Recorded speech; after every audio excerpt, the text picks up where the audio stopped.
Before the video starts, I'd just like to say, I worked harder than usual in this video, so, if you could watch that, that'd really be appreciated. Also, you might see yourself in the video if you commented, just possibly. But, yeah, watch the video, I guess, and subscribe and that stuff. Phantom Forces is a game with infinite opportunities, with just as many chances to improve. A few weeks ago, I asked you to give me your greatest Phantom Forces tips, and honestly, they were beautiful. All tips in this guide will be separated into different parts based on what the tips are about, such as movement, settings, and other topics. So basically, here's a Phantom Forces guide written by idiots.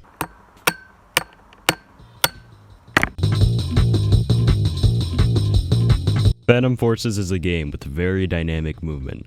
Some would argue movement is even more important than aim. From the super jump to the slide, all these movement techniques can be utilized to help you truly become the best Phantom Forces player. My first tip is that you can move around by moving. Moving around in the game is essential to moving around the corner, and then getting shot by some rank 0 camping the corner that is coincidentally named Dimitri. Of course, you can forego this method and just stay completely still. That way no sound will be heard from you and you're like a dead person, just more useless. That can get boring, however, so you can also crawl around the map like a 6-month-old child screaming to get the rat poison off the counter and eat it. Although if we are talking about going fast, there is nothing that can beat the method of jumping off a building. Quick and efficient due to the fact fall damage was removed in patch 1.17 of the Minecraft Cave update. If you were to be quickly running, press the letter L on your keyboard to push any enemies in your path down, using the force. Of course, there are techniques even the elders use, such as standing still. Much like the option before, however, this one is based on the fact that Phantom Forces players' vision is based on movement, meaning you can stand still and they will not notice you or be able to hit you. Unless they do.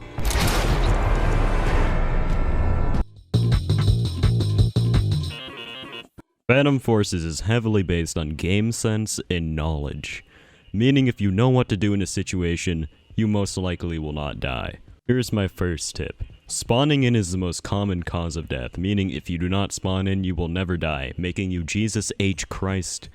Of course, with this knowledge, you may be very risky and would want to spawn in which I will give you the advice that dying often just makes you die. So be sure to avoid that. There are many ways of reducing your death, however, such as using a good gun. Always, and I mean always, buy the BFG, as it is a very good gun. It takes skill, and if you are a skilled player, there is no way you will die with the BFG. It is a very good gun for close and long range.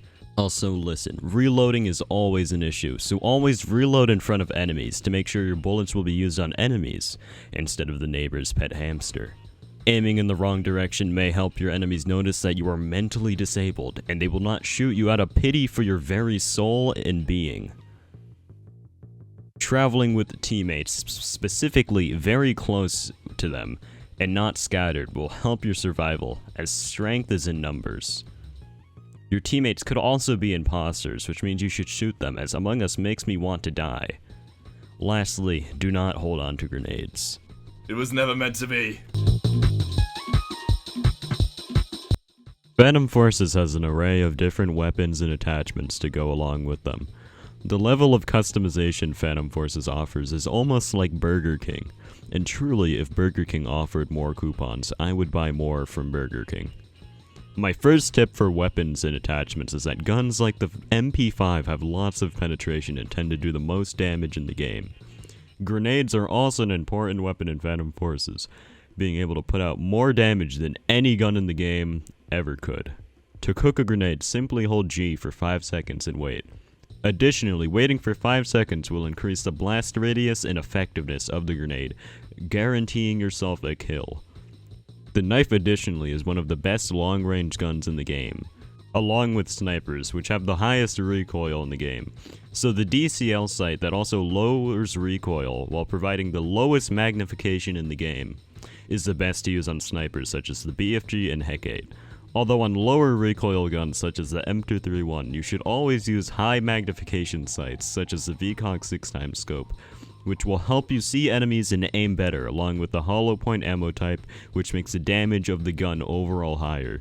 Most people tend to think that accuracy is key. However, high recoil yields higher spread, which makes it more likely to hit your target than higher accuracy guns.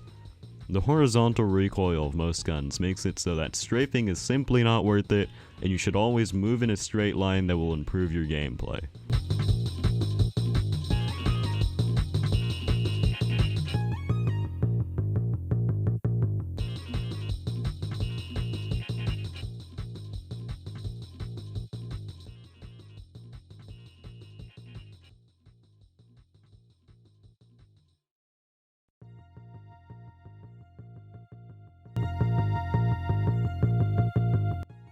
By far, one of the most important things about Phantom Forces is your settings. With bad settings, good players turn bad, and with good settings, average players become good. Use the lowest sensitivity possible for more accuracy at close range, preferably around 1 DPI on your mouse. Contradicting that, when out of close range, make your roadblock sensitivity 100, as that will help you flick onto enemies at a range easier. You should always keep ragdolls on, as you can see people hide in the dead bodies, and honestly, that's just funny. Blood may make you lag, but blood signifies where someone has been shot, so keep blood on to navigate your surroundings. Make your graphics on Roblox the lowest you possibly can for more frames, as frames matter more than seeing the enemy. Turn radar off, as it doesn't matter, and it really just blocks your screen from seeing more enemies. Enable day cycles so it becomes nighttime and you can sneak around your enemies at night instead of day, making it much easier to sneak up on enemies, as nighttime is a lot darker. Always keep your chat on, as that lets you know what is currently happening in the game, which is much more important than radar, and radar really just sucks. Make sure your FOV is as low as possible, as a high FOV zooms you out, which just does not let you see enemies that well. The rest of your options, such as mouse sensitivity, do not matter, and you should lower them as far as possible. Alright, you made it to the end. Thank you so much for watching this. You know, usually no one makes it to the end. Their attention span is that of like a gerbil, and they're like, ooga booga, 8-second me click off video. So yeah, thank you for watching to the end. And, yeah, outro, I guess. Outro.